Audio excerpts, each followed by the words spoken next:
actually educate, inspire, and make you think.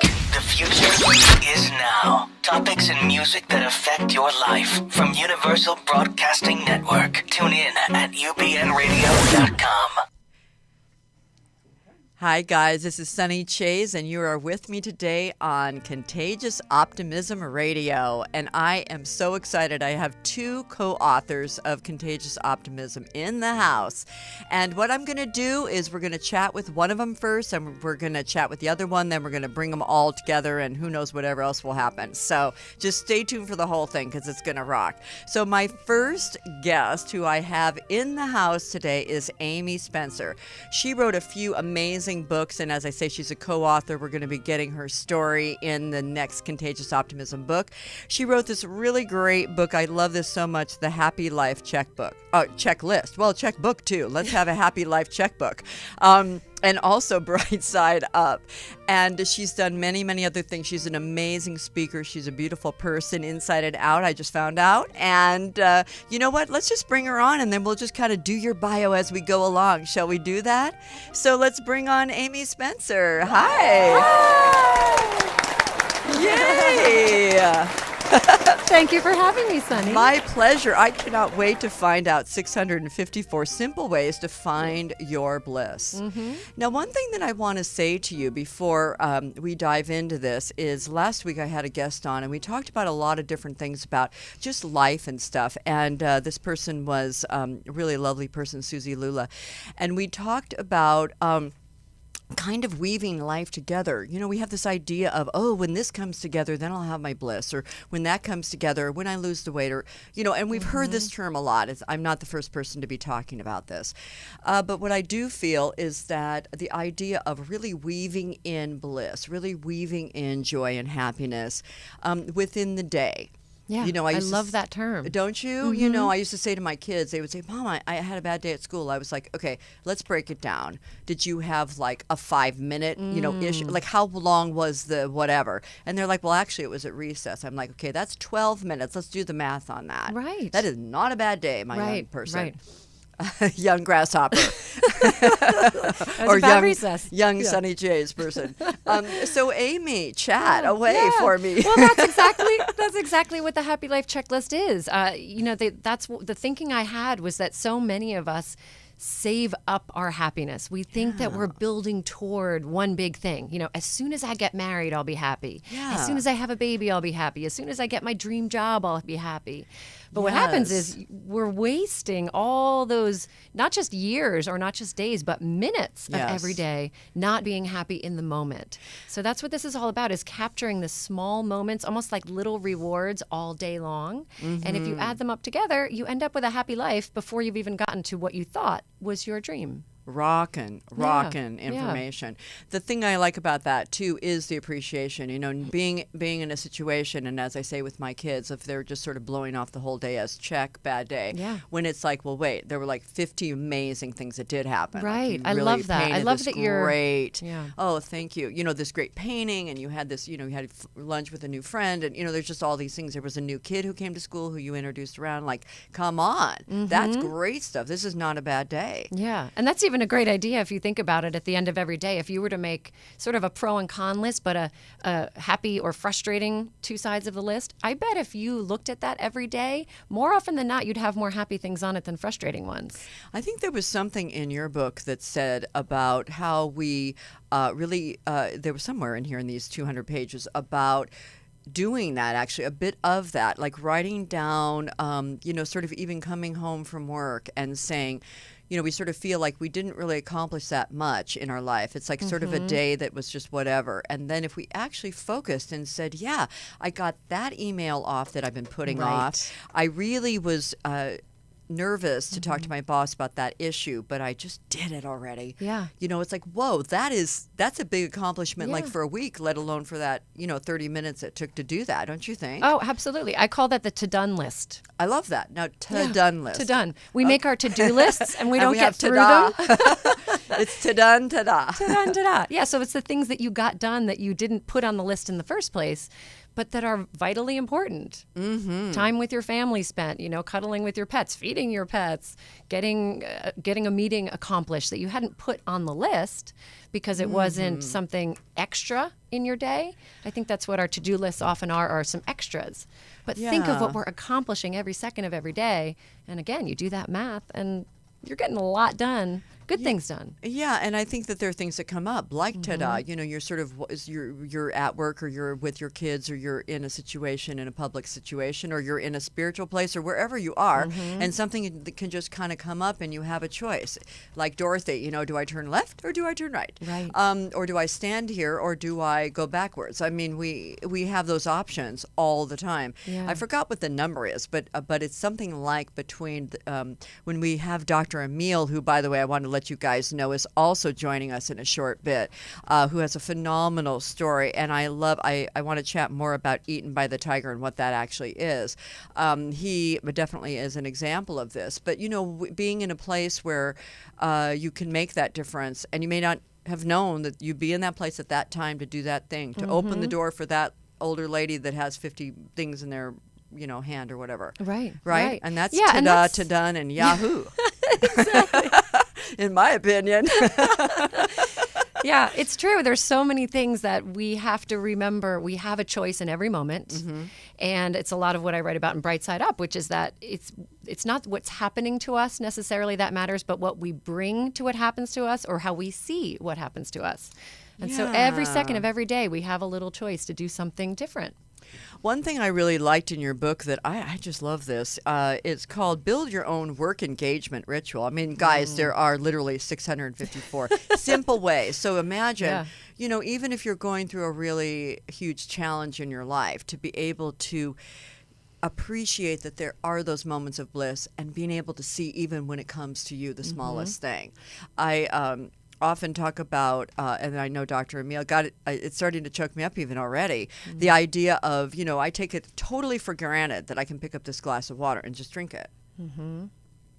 So I could hold the glass, I could swallow it, I have clean water, I have a glass to put it in. I mean, there's so many gifts in there that we totally take for granted every minute. And what if I couldn't hold it? What if my hand was in a place where I could not hold that glass, which we will, chat with Dr. Emile about.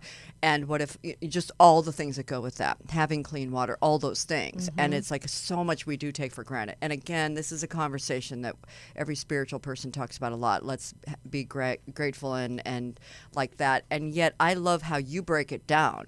Right. So this work engagement ritual, I just dig this, about kind of like, so talk a little bit about that, getting the coffee, getting the right pen, just kind of getting like setting the scene. Yeah. So what it is the way I've broken up the book is it's in different sections so that you might have an area of your life you want to work on your happiness a bit more. And so that's from the section that's thriving. That's all about kind of making your productivity and your work life a little bit more successful and happy. Zippity-doo-dah like a little that. zippity yahoo. Yeehaw. And the idea is that I notice she loves the terms. I love that you love the terms. I love all of it. I just have to stop laughing. I don't know. It's one of those things. That's good. That's a good thing. No, I know. And my real name is Sunny, by the way, people. Go ahead. See, that's why. So I found that when I created a little ritual for myself that got me in the mindset of working and being creative and being productive, it sort of turned on something in my brain. And so for me, that was clearing my workspace, getting things off of the desk entirely, making a hot latte. I got even the foamer that warms it up and makes it fluffy and delicious. I sometimes will light a candle. I get the windows open, get a nice breeze coming through. So I have certain things that I do. And the minute I sit down at my desk with that hot latte with the foamy stuff on top and open the computer, it's like my brain says, oh, it's time to create. It's time to make. And it's like a shortcut. It's a shortcut. It's incredible what happens. You have to practice and you have to do it a number of times before it starts to really kick in. But it's worth it. Well, I think, and you're saying you have to do it a number of times, which I'm sure is true with a ritual, as we know. There is something so beautiful about a ritual. In, of course, every religion and in every sort of society in the world, there are rituals that really make something, the most simple thing, like you're saying, drinking a latte and opening your computer, and a special event. And then also, though, I think that even just that sort of almost, again, an overused term, but the feng shui of that, just sort of having everything like Yes. exhale, and now what? You know, I'm ready for the next step. I'm ready for something new and fresh, and Yeah.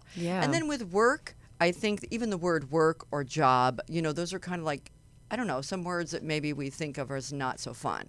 Right. So you're It's putting building a little bit of a fun little spin into on it. Yeah. And it's funny when you talk about, sort of the feng shui of it. I remember years ago hearing someone say that when they felt overwhelmed in their life, the one trick that they did was that they cleaned the dishes in the sink. They got a clean kitchen sink. Yep. And there's something about how sometimes changing your physical environment in the tiniest way, clean off the coffee table, empty it of everything, and put one flower on it. Whatever it might Yes. be, when your physical environment is cleaned up or cleaned out, it really changes how you feel on the inside. And I've found that to be really useful, and I talk about that in a lot of places in the book. Okay, guys, there's something I want to share with you that reminds me of, and that's Okay. so I love all that. And I've been asked a question recently about like sort of where do I see myself in 15 years, and specifically like in what kind of home, like a house, a cottage, a big huge mansion, an apartment, whatever. And I realize none of it really matters to me, but what does matter to me is that there's love in the house. And I realized that I was having international students stay with me, and sometimes I felt like there was love, and sometimes I sort of felt like there wasn't. I might have gotten a student who was a little, didn't work with my personality or whatever. And I realized, you know what, that is really something that it's like, okay, that is what it's about for me. So whatever that does mean for me. So if it does mean when people come in and I have, the onions and the garlic cooking in the kitchen, yummy smells, or I have candles on, or both, or it's like we clean all that up and we make a bit of tea and just relax, even watching, Dancing with the Stars or whatever, but light a candle or two on the, sort of coffee table. So it just feels yummy. And it's not about the, the money. I mean, having a huge mansion or a small place or whatever it is, it really is about the love and kind of the cleanliness, kind of the cleaned out, decluttering aspect, so the mind can kind of exhale. Yeah. So thank you for that, because what do you think about that? I think it's vital. I know every time I go into my closet and just clean a few things out and put some things together for Goodwill, it feels good on 4 levels. There's so many elements to it. I suddenly feel like I can be more productive. I feel like I'm a better friend, a better wife, because I've cleaned my closet.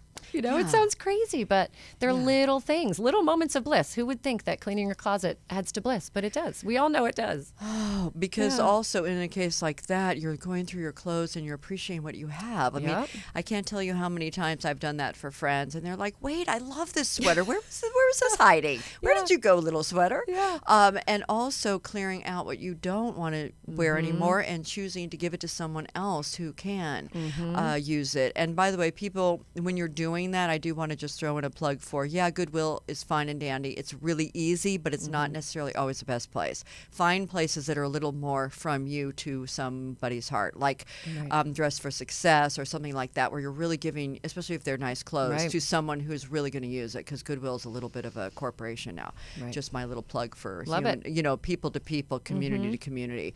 But so what else do you want to say? I'm like pouring through her book here, people. Like there's so many things here. And Dr. Emile is so, it's so fun to have like the whole, the audience here. It's so fun. I mean, there's so many things. We're talking a lot about certainly things in your home and, cleaning up, but I'm also thinking of looking outward to people. Lately I've been thinking a lot about engaging with people a little bit more. And there are a lot of items in the book about kind of making eye contact more with people, talking more with people in your neighborhood. One of the items on the list that people really love is wave at firefighters. Love that. If you see a fire truck go by or a police car go by, or the garbage truck, the UPS truck, whatever it is, the people that are working in your area, in your neighborhood that you're seeing, wave to them. Say thank you.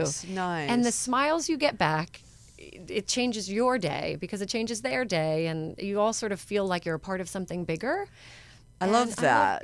And I'm finding I have to remind myself to do that. Even walking down the street, I see a neighbor on the street. Sometimes you're on your phone, checking a text, writing an email.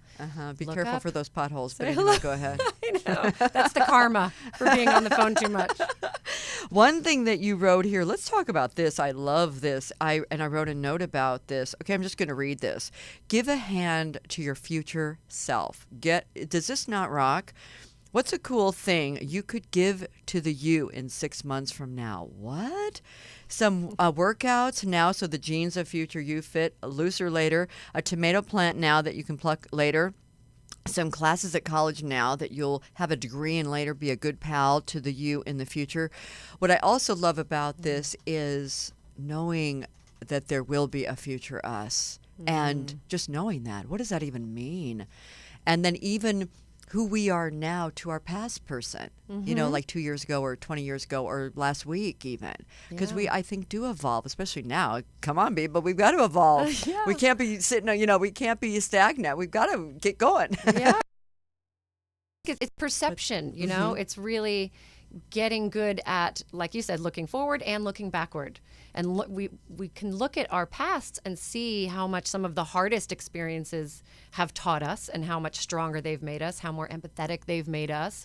Breakups, difficult things. I'm sure Dr. Emile will have plenty to say about that. Yes. But based on those experiences, that's sort of what I'm reminding us of, is to look at the future you and think, well, what can I give the future self with the choices I'm making right now? I so love that, Oh, don't thank you? you. Oh, my God. I mean, it's so sacred, actually. And of course, many people who are listening to this show know that the Native American culture, there are a number of them, not every single one, because of course there are hundreds of tribes, but there is a practice, which is whatever we do today, we must consider 7, not 2, not 4, but 7 generations in the future. Wow. What will this be? So again, this is so important. What is so what you're talking about planting a tomato that I can eat in a year, my family, my community, and then also what is my impact today? Every choice I make, whether I use a plastic bottle or not, what is that impact for my one generation, let alone 7? Right. So isn't that good? I love that. And I'll tell you something. It also helps me make decisions when I picture my future self. I'll sometimes picture myself at 90 in a rocking chair on a porch, and I'll think, okay, what will I think of this decision now? Yeah. It seems really big. This seems like a really big question. Should I do it? Should I not do it? What will my 90-year-old self say? Yes. And sometimes they'll say, are you kidding? That's just do it. Just try it. So what if you fail? So what if it's hard? So what if you're hurt along the way? You'll be glad you did it. So glad. I find that helpful. Exactly. And as we know, this is the Contagious Optimism Show. So all of these elements that we're talking about are so significant. When I first heard this term and I first read the book and stuff, it was like, oh, well, that's sweet. That's lovely. But at the same time, the concept that David Mezzapelle has come up with this, and we're living this today doing this show, and you guys live this in your life so sacredly and beautifully, is that, again, we four here, including our engineer John Williams, knows that what we do really, really does have the ripple effect in every single way. So even the negative thoughts or the positive thoughts, all of that. So to know that optimism is contagious. And I also find that when I'm around people who are really positive and optimistic, I feel if I'm having kind of a bad day, I feel like I kind of can't whine because it's just not cool. Right? Join the club. Ooh, that's not like, it's so unbecoming. It's like, ooh, I can't be showing that. It's like, oh, no. It's true. So And how we'll cool say is it it. we can be Yeah. that? Yeah, it's so unbecoming, but Yeah. what a good way to put it. It really is. It's like putting on a costume, and it's not pretty. No, it's so not pretty. Yeah, It's yeah. so not pretty. There was one other thing I want to say, and then John, in just a second, we're going to be bringing on the wonderful and fabulous Dr. Emile. I love this other thing, to identify the smallest, teeniest, shortest step to your goal. That's another thing that you were saying about, our future self. Wow, like if we do stuff now, it's so much easier later. Yeah. If we are working out, if we do whatever it is, learning a new language so we can communicate with more peeps in our community and in our global planet, which is getting smaller, this makes a difference to our new us in, in a year, in 2 years, in 10 years, whatever, planting those seeds of growth and possibility. Yeah? Yes. Yes, I say yes. Yes. Applause, John. Let us bring applause. And we're also going to be bringing, we're going to chat with Dr. Emile. So I want to, and Amy will be back to you in a second, but I want to chat with Dr. Emile. So this is Dr. Emile Allen who's coming to us. Oh, sorry, I'm looking at the wrong camera. I'm getting very confused here in this little studio. He wrote a book called Eaten by the Tiger, Surrendering to an Empowered Life. And we're going to briefly hear the story. I think I'm going to let Dr. Emile tell it in 2 or 3 minutes or less. But it's a 30-year story, actually. But face your fears, change your life. And he was a true surgeon and worked on thousands of patients very successfully, and then had his own experience working on a patient which was not so beneficial for him, and yet then turned out to be. So, Amy, you're going to be with us in a bit, but you're going to hear this story. So let us bring on the great and wonderful Dr. Emile Allen. Woohoo! So thank you, Doctor, for coming and being with us. And I know you traveled a little bit to get here. Absolutely. Yes, we're just all cracking up here at in the studio. It's just what we do. It's so fun. So let us go. Okay, let's just go right into the story. Sure. I think we're doing it. And because it's a short radio show, we won't do the long version, but we'll definitely bring it to the people. Bring it. Sure. Well, in 1998, at the peak of my career, I was performing a major operation on a patient removing a kidney. And a piece of medical equipment called an electrosurgical unit. It's a scalpel that uses electricity to cut through tissue and cauterize blood vessels at the same time malfunctioned. And the electricity could not find ground, and it used the path of least resistance, which happened to be me. The patient was fine, however, I was electrocuted and I had a near-death experience, and my OR team did a fabulous job in saving my life and also saving my patient's life. However, it wasn't without a traumatic brain injury and seizures, post-traumatic stress disorder, clinical depression, profound grieving, and loss of my identity. And I struggled for over a decade as I put the pieces of my life back together again.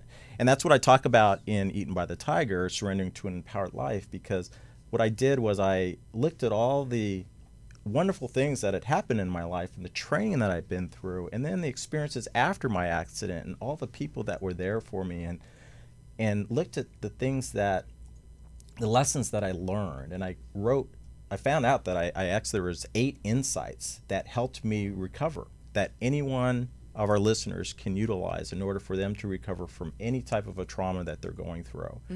And these insights are a way to clear the path for you to move forward, because a lot of times when we get stuck in our lives, we get into this freeze mode. Animals have flight or flight reaction. Humans add one more aspect to it. They freeze. Animals freeze, they get eaten. Right. But people, we freeze all the time, and we end up being depressed. We end up having other emotional or physical ailments. Disconnection. Absolutely. So if you can get out of the freeze mode, which my profession now is as a professional speaker, and I'm an expert at life coaching, specifically coaching physicians and their staff members, and also their patients. And I coach the general public too, but I really like working with professionals, because if you can help them move past some of their struggles, it helps them with taking care of their clients, whether it's patients or customers. So to add to that story, and I want to also share with our audience that I met Dr. Emile at our wonderful, incredible Contagious Optimism live event in Jupiter, Florida, not too many months ago. And I had not read the book yet, but I did hear your 12 to 15 minute story about the whole journey and what you came away with. And it is so thank you. That was a really short version of it. But honestly, I mean, when I use the example of holding this glass, this was not possible for you. Absolutely. After my injury, it took 3 years before I could count change or read a book. I had a hand injury where I literally wasn't able to pick up a cup of water or hold a cup of coffee. And my parents had to take care of me as I closed my practice down, and they cared for me during my recovery. And it was very troubling to figure out, gosh, what am I going to do in my life? My Humbling. identity, my identity has been shattered, and once I get past this brain injury, what am I going to do? And then also what happens is your self-esteem gets shattered too, because you're thinking, wow, are people, they're looking at me, you know? Yes. So there's a lot of things that goes on in your mind, and this happens to so many people. And one of the things I want to do with this book, and then also the humanitarian efforts that I do now with coaching and things like that, is I help people get through those traumas, because I don't want people to go through a decade of suffering like I did. Yeah. Because the emotional suffering that I realized was all because of my belief. And once I changed my belief, I started to heal. I wasn't a victim of my circumstances. I was a survivor, and so are you. Indeed. And one question that I'm going to ask you guys, and you can answer it whenever you want, and John, you can even too, is what is next? What is next? So I want you to think about that. What I don't even know if that means for you tomorrow, today, in your life, whatever. But I love that question. I'm asking myself that. So I'm going to ask you guys. I love this. I'm going to read a little teensy bit because I wrote on chapter 3. Whoa, big one. Awareness, chosen destiny. This is sort of what you're talking about. Oftentimes the influence of others who are significant in our lives can persuade our destiny. As I was contemplating the loss of my identity, I wondered, is the identity I am shedding truly what I wanted to become in the first place? And I found that to be, as I say, whoa, big one, because I think that this happens so often. And then at the end of this page, you also say, I was awakening to the fact that my career choice, like many, was redirected from my original passion. So I think if we believe that all is perfect in the world and that we are on this journey every minute of the day, every day of our lives, that we, for a time, can be doing something, and then there is a what's next. And I think that's a super cool question to be asking ourselves.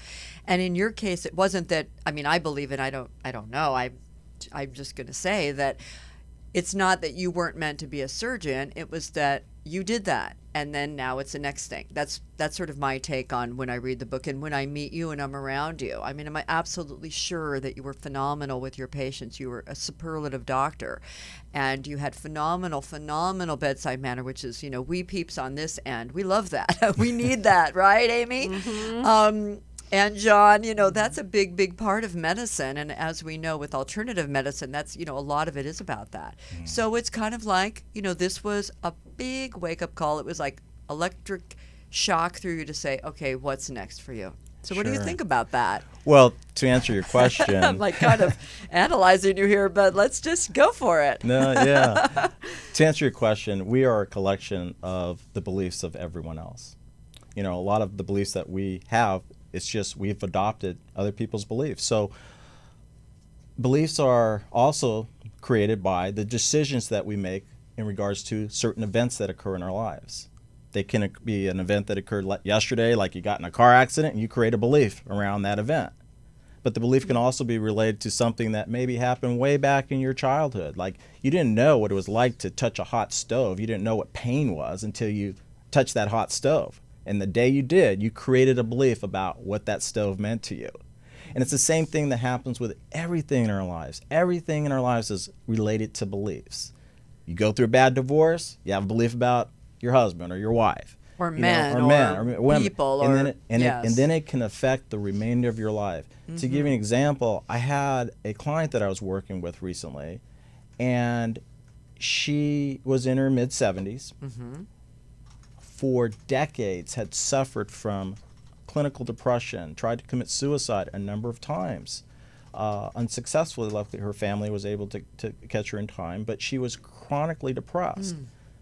However, when I started working with her, we found out that the event that happened for her was at age 7. Whoa. When her dad, who she loved so much, went off to go to work, and he had an industrial injury, and he died that day. And he did not come home. He did not come home. And Yeah. she created a belief that affected the remainder of her life for over 67 years, that affected every single other person in her life, her kids, all of her husband, choices. And it was all based upon a belief. So we changed her belief from that event when her father died, and all of a sudden, her depression went away. Yeah, yeah. Well, it's so powerful, of course, as we know our mind, and then many of us believe that we are not our mind, we are not our thoughts. There's something much greater. Thank goodness. Yeah. That's all I can say. Whoa. In my case, definitely. But again, we can change these. And when you say that we have quote unquote facts, I mean, we live our lives as if there is something that is a fact. And the good news is, everyone, as we know, again, what's next, is that we can change our beliefs today, right now, this second. You know, anything that you have going on. I mean, that was something that was in your book, Amy, too, about sort of looking at something and saying, okay, well, do I want to be in that place? Is that a wise place to be? And I read a lot about that in your book, too, Dr. Emile. It's sort of so cool that you're both on this show because it's fell this way. I think it was a little more divine intervention or divine guidance than me.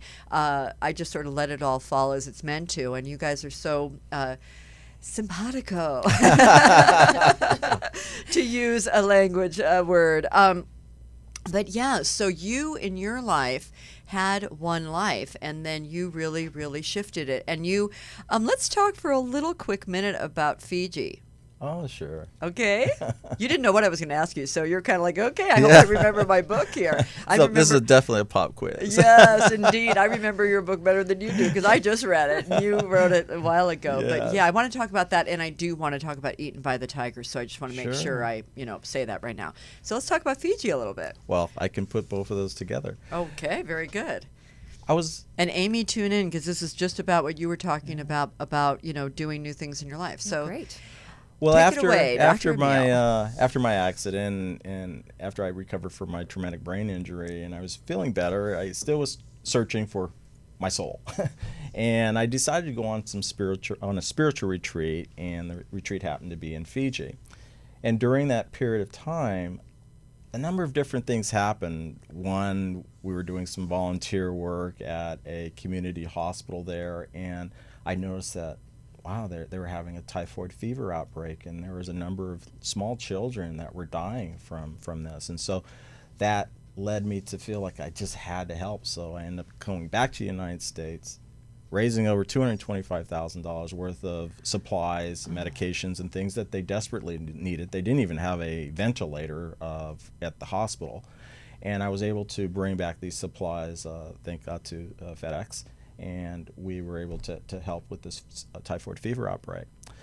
In addition to that, during my spiritual retreat, we were working with a number of monks from India, and they called the monks Dasajis. Dasaji means teacher, and my Dasaji, his name was Dasaji Rajesh, and I was really struggling. And because I was telling him all the things that had happened to me, and I was struggling with, Rajesh, I just can't find my identity. I don't know what's going on. I don't know what I'm going to do with my life. And he kept telling me, he's like, Emile, it's simple. You just need to be eaten by the tiger.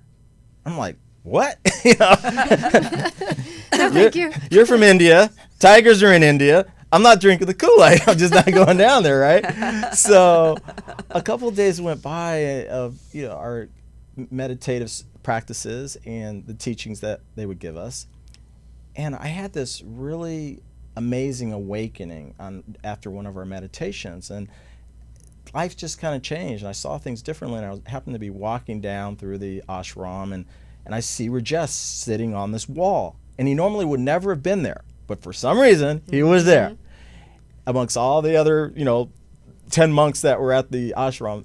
It was just Rajesh sitting on this wall. And I ran up to him and I said, Rajesh, you won't believe what just happened. I had this amazing experience when we were meditating, and I had this great big smile on my face, and then all of a sudden, Rajesh gets this great big smile on his face. And he says, Emile, you finally were eaten by the tiger.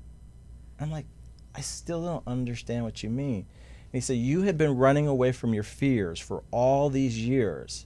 And it's like you fell down this cliff, and halfway down the cliff, you grabbed onto a branch, and you held onto it for dear life, and you wouldn't let go. Because if you let go, the tigers are down there waiting for you. But you couldn't let go because you couldn't climb higher. He said, today you let go of the branch and you allowed God to catch you. And when he said it in that fashion, I knew exactly what it meant. And it was all about letting go of all of our past attachments that we're holding on to. I wasn't a surgeon anymore. I wasn't going to practice surgery anymore. But I was still trying to hold on to that identity. I was still trying to hold on to my significance and my notoriety in the community and all these other things. No, instead, my identity has been transformed into something even more powerful. I'm actually, as a public speaker, I'm helping more people now than I ever did when I held a scalpel in my hand. And I'm not leaving a scar behind to remind someone I was there. Yeah. So it's the rippling effect, like we talked about. You know, and like Amy mentioned that she cleaned her closets. Well, that day that I got shocked in the operating room, it cleaned my clock, and I'm glad it did. You know, I'm very glad it did. So we can always find the gifts that occur from any tragedy. Yeah. One of the gifts that I just have to mention, because I know our time is short, but just recently, in November 2013, about 6 months ago, the historical typhoon Haiyan, also known as Yolanda, hit the Philippines. 7,100 dead. Over 2 million people are still homeless to this day. And there was this calling I just had. I had to go there and help them.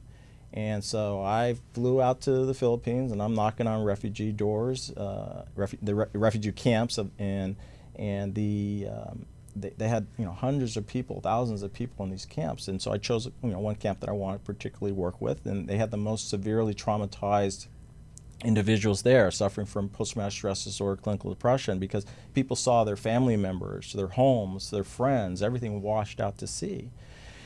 And what I did is I worked with them on their beliefs and changing the meaning behind what this tragic event meant. And when I changed their beliefs, they got over their PTSD and their clinical depression. They were able to move forward in their lives. I had people who were literally catatonic for over a month, had not slept, they had not spoken to anyone, but when I changed their beliefs, they broke out of their catatonic state. Whoa. So beliefs are very, very, very strong, very important. There's some specific techniques that I utilize when I'm coaching with people to help them break through those patterns. Bless you. Thank you so much from the bottom of my heart, and all of us here, and everyone who's listening for doing that. Yeah. Don't we? Oh, don't you? incredible, Amy? incredible. You. I mean, that's big stuff. Again, that's that's taking what you have. There's an expression that I love to use, which is we can only do what we can with what we have where we are. And you take that, Mister, to a doctor, to a whole new level. That is super amazing. I'm just. I don't even know what to say. I'm speechless for a change. But also what we are talking about here in a way is also making life more simple. When we're around the monks, the Rinpoches, life is very simple for them on the outside world and extremely rich on the inside world. Yeah. So what do you think about that, Amy? I'm going to bring you back in the conversation. Amy Spencer is now joining Dr. Emile and me, Sunny Chayes. And you guys are listening, by the way, to Contagious Optimism Radio. And we're here with these two amazing people who wrote, again, Dr. Emile wrote Eaten by the Tiger, and Amy Spencer wrote a couple books, The Happy Life Checklist, and they're both in the, I guess it'll actually probably be the next issue of Contagious Optimism. So anyway, let's carry on. Yeah. Well, it was interesting. What struck me about what you're saying about the letting go really resonated with me. Certainly a lot of people experience this, but I find that we all do this. We get a picture of where we want to go, and we think it's supposed to be a straight line to get there. I want this one thing. I'm just going to head straight toward it, and bam, I'll get it. Yeah. And what life And my does, question would be, who says? Right, Who says it has to be right, straight? Right. And that's the problem. We hold on Exactly. so tight, and we create imaginary barriers on this highway that we think is supposed to head straight there. And it's like, no one said there's barriers. No one said there's a highway. It's a big open field, and you might go sideways and upside down. And if you head a little further east, you're going to find this beautiful rock garden, and you're going to meet some wonderful people, and you're going to go through some really difficult times that are going to change who you are and make you stronger. And it's just something I have tried to work on myself, and it's a reminder every day. And when you're saying about the going through difficult times, again, what you're saying, Dr. Emile, about, again, what is difficult? I mean, what is difficult to one person is so not to another, or all of that kind of thing. And it's so, Again, let us take a deep breath, because we know that, again, it is our mind and how we take it. And again, there's so many areas in the Western world I'm always so conscious of. And of course, Dr. Emile, you're so aware of this now, being well-traveled as you are, what we take for granted here in the Western world about what is so easy to have, and even in our health, being able to breathe deeply every day. And there may be many people listening to this show right now who cannot breathe deeply. Right. And it is a problem. And there's either asthma or throat cancer or whatever it is. And, it's like, wow. And again, with the bliss, weaving in, let's figure out a way, guys. Let's make a declaration today, shall we? I feel like making a declaration, and then we're going to take a little short break. I'm giving John, our engineer, heads up. I like the idea. Okay, so guys listening at home and all of us, to take everything that we've heard so far from all of us and our books and our everything that we already know, and kind of weave that in, because even when we have the flu or something challenging that's going on in a day, then we can weave in the idea of, at least I have this latte, or at least I have this clean water. And it's not even at least. I don't even like that term. It's like, thank you for this clean water. So let us weave in all of the stuff that we've just learned so far in the last 40 minutes and have like a rockin' amazing life. And so again, this is Sunny Chayes, and we're going to take a quick break, and then we'll be back for a short bit. So stay tuned. We'll be back. Bye. It's the Contagious Optimism Show with inspiring host Sunny Chayes, featuring best-selling author David Mezzapelle. Real people with real stories of perseverance and hope. Join Sunny and guests ranging from Contagious Optimism co-authors to world leaders as they find the silver lining. Better understand why optimism is so empowering. Be recharged, inspired, and perhaps surprised as they tap into the secrets of a joyful life. To celebrate the human spirit. Wednesdays at 2 p.m. Pacific on UBN Radio, and Fridays at 3 p.m. Pacific on Gwen Network TV Stories. Contagious Optimism. In the future, talk radio will actually educate, inspire, and make you think. The future is now. Topics and music that affect your life from Universal Broadcasting Network. Tune in at ubnradio.com. Hi, guys. We are back, and we're just figuring it all out. So we have decided for sure we're doing that. Don't you think? Don't you love that idea? Absolutely. Oh, my goodness. Absolutely. One thing that I want to also offer us, we're going to do that, and then we have this crazy fun guest who comes on sometimes and is a co-author of Optimism is Contagious, or Contagious Optimism is actually the name of the book, but I like both, is a character named David Martin who's been on our show. And one thing that, and also a co-author and everything, and one thing that I love that he does, which is really fun for you, I think, is the idea that when you go to cocktail parties or a spiritual, you're meeting people say, what do you do? And in other parts of the world, by the way, they don't say, what do you do? They say different things. But in the Western world, we pretty much say that, right, guys? And so David was saying he likes to say, for fun. What do you do for fun? And I think that's so cool, because honestly, what are we really doing when we say, what do you do? We're trying to, in a quick snapshot, because we don't have all day, to kind of, sum up who you are and what do you do. If you're a trapeze walker, you're probably one kind of person, or if you're a school teacher, you might, we make these judgments. So what do you do for fun, I think, says so much more. So what do you think about that, Doctor? Well, it's not only what do you do for fun, it's how do you relate to me? Are you someone I want to be around? Yeah. Building that rapport with that person is so important. Are you someone I want to have fun with? Yeah. Maybe. Oh, yeah. Okay. That's Alrighty then. And I do have a few things that I talk about that I try to do myself, which is when you meet new people to ask different questions. And there are a couple of things that I will sometimes ask. Sometimes it's also, what's the best thing that happened to you today? What's the next adventure on your list? Yeah. What's next? Yeah. What's next, What's people? next? That's a good question. Let's Yeah. all use that. Okay. What's next, people? I mean, and I like that too, because I think it's sort of like, well, I guess there could be a what's next, because I think sometimes people, in your case, Dr. Emile, it might have been at first there was no what's next. I mean, you were in a place of like, what happened, Lucy? Like, but you weren't ready for the what's next part of your life, and now you're ready for it all the time. Am I right about that? That's true. And the thing about it, like I mentioned, it took me a decade to get there. And in reality, it didn't have to take that long. And that's why I wrote the book, because it can literally, people can make transitions in their lives very, very quickly. You know, the thing about any kind of trauma that happens to us, you know, is when you think about it, a healthy person has many wishes. A sick person has only one. Mm-hmm. So why are we complaining about, oh, you know, I didn't get that A on that test, or I didn't do this or do that? We create a lot of stress in our lives, and stress is actually causes the 6 leading causes of death. Stress is related to the 6 leading causes of death here in the United States, and over 75% of physician office visits are for stress-related illnesses. Why are we creating all this stress in our lives when we don't have to? Yeah. So have fun. Yeah. Go out.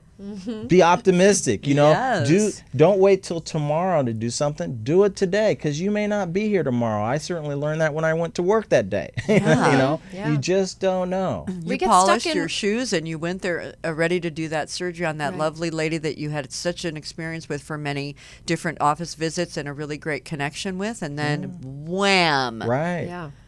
She ended up visiting me in the hospital. Is that something? You know, it was really funny. Yeah. Wow. Yeah. She came into my room. So. Oh, Yeah. man. What were you going to say, Amy? Well, just that what you're explaining is what happens to all of us. We get stuck in our ruts. We get stuck in our habits. We get stuck in our routines. There's some routines are lovely, but when they start to dull us a bit, we kind of lose the magic. And it's something scientifically, it's called habituation. We have to, as human beings, get good at our habits because our brains simply cannot retain brand new bits of information every day, all day long. We have to get used to things so that we notice dangerous moments and we know that, wow, that stove is looking hotter, or there's a flame in the corner. You know, so you get used to your surroundings and you get used to your day. Yes. But we have to remind ourselves to live brightly to get out of it. And we Yes. can stretch, and it is scientifically proven that in general, people don't change that much. It's 5 to 10% as far as, like you're saying, habits, political beliefs, music. They say the music that we like, and guys, I know you're going to agree with me, whatever was between sort of 15 and 22. By the way, I just want to say one thing I just learned. This is a little off topic, but I just learned that the Beatles, whom, speaking of music, they're one of mine that I got. I was 6 when they came here, but anyway. That they actually put in their contract that they would not perform for segregated audiences. So for those of you who don't understand that was a very progressive, controversial move for them to make back in the early 60s. So I applaud them. You know, in my heart, I always have, and now I just love them more. So I just want to throw that in. But anyway, yeah, you never know what you're going to hear on this show. But yeah, the idea that we don't normally change that much. And if we think about it, though, it's like, okay, come on, let's change 5% a day. Let's do something a little bit different. Let's eat a different food. Let's, you know, change our style a little bit. Let's wear red. We normally don't. Like, you guys look amazing in. Thank you, Sunny. So that kind of thing, don't you think? Like, just we can change a little bit. And what you're saying is true, that baseline, or that stability of having a lot of things in place. Like, we know when we get out of bed that the floor will be there in the morning. Okay, Right. that's cool. We're not in a Right. hammock and, you know, whatever. I mean, we know that. Yeah. And from that stability that we allow ourselves to have, we can rock it, shake it up, see what's next. Yeah, a bit. I had a friend who was having a hard time in her life. She was in New York City. She was single. She was in a lull of her job. She was just not feeling satisfied. And she said, you know, I think I might want to move back to Italy, where I lived back when I was right after college. I need a spurt of something. I'm going to move back to Italy. Whoa. And we sort of talked about it, that maybe, you know, I started asking her, well, what was it in Italy that you enjoyed so much? What did you like about it? And she started listing the things she liked about it, which was meeting new people, exploring new lands, going to hear new music. So many And there new were things that things. she could do all those things right here at home. Exactly. So you don't always need to make big leaps. Sometimes That's little it. leaps. And we have how many minutes, John? 2. Whoa. Okay. So a couple things I want to say. Again, remind you guys that you're listening to Contagious Optimism, and go on the website and find David Mezzapelle, Contagious Optimism, see what we're doing with the live event, which will be in October. And I also want to give out your websites really fast. Do we need to do that, John, or can you throw them up? No, they can say it. Okay. So say yours really fast, Amy. AmySpencer.com. It has all my books listed there. Perfect. And Dr. Emile? Emile Allen. MD.com. Yahoo. EMILE. There we go. ALLEN. Thank you. And one thing that I want to also say, we were talking about our sort of what happens in the future. One thing that Dr. Bernard Beckwith does, Michael Beckwith actually, who I really love a lot of the things that he says. He says when he's blessing a baby, he says to the God people, which they're usually many, when you do anything, imagine that this little baby can read your mind. Oh, absolutely. So what would Absolutely. you do? Which I love that so much. Right. And the other thing is that we, when we experience something, a lot of times we experience something that isn't an experience. Like we have a fear about something like we were talking about. You know, we think, maybe whatever it is, our boyfriend's going out on us or whatever this thing is. And we have a whole experience about it. Like you were saying, Dr. Emile, with the hormones and the enzymes and the muscle tensing and all, and the shortness of breath. And then we find out that experience didn't happen. So let's just not go through that in the first place. Right. We're the producers and the creators of our own movie script. So if you want to change your movie, just edit it and make a new ending. Exactly. And so I want to say this. I love this word that's in your book, Amy. Akrasia. I love this, which is we all suffer sometimes from what the Greeks call akrasia, acting against our better judgment by not doing what we know we ought to be doing. So here are some ways to suck it up and bang it out and get it done. So that is in Amy's book, and so I just want to leave you guys with this. And then you guys, I want you to tell me really fast what's next for you. I want to thank you so much for being with me. I want to thank you for writing these books and doing all the amazing things you're doing. From the bottom of my heart, I thank you for your ripple effect of contagious optimism in your personal lives and writing these books and being part of Contagious Optimism family. And you guys have all the other information, so just come back and see us next week. And so, Dr. Emile, what is next for you? Oh, we have some very, very exciting things that we're going to be doing. So I hope everyone will continue to follow me on emailallenmd.com. Okay, that's it. It's going to be mind-blowing what's going to be happening this coming fall. Okay, so what's next is big. Yes. Big, people. We don't know. We have to stay tuned. And for the listeners, do this one thing for yourself and also for your families. Write out a gratitude list. Okay. Yes. I like it. And Amy, what's next for you? Gratitude and abundance were the things that came to mind when you said that. I like to give my future a theme word, and this year the theme word for myself, it's funny you say that, is gratitude and abundance. Okay, when you guys go out in your world, because we don't have time to do it now, I want to email me back what that actually looks like action steps. Okay, we got to get real.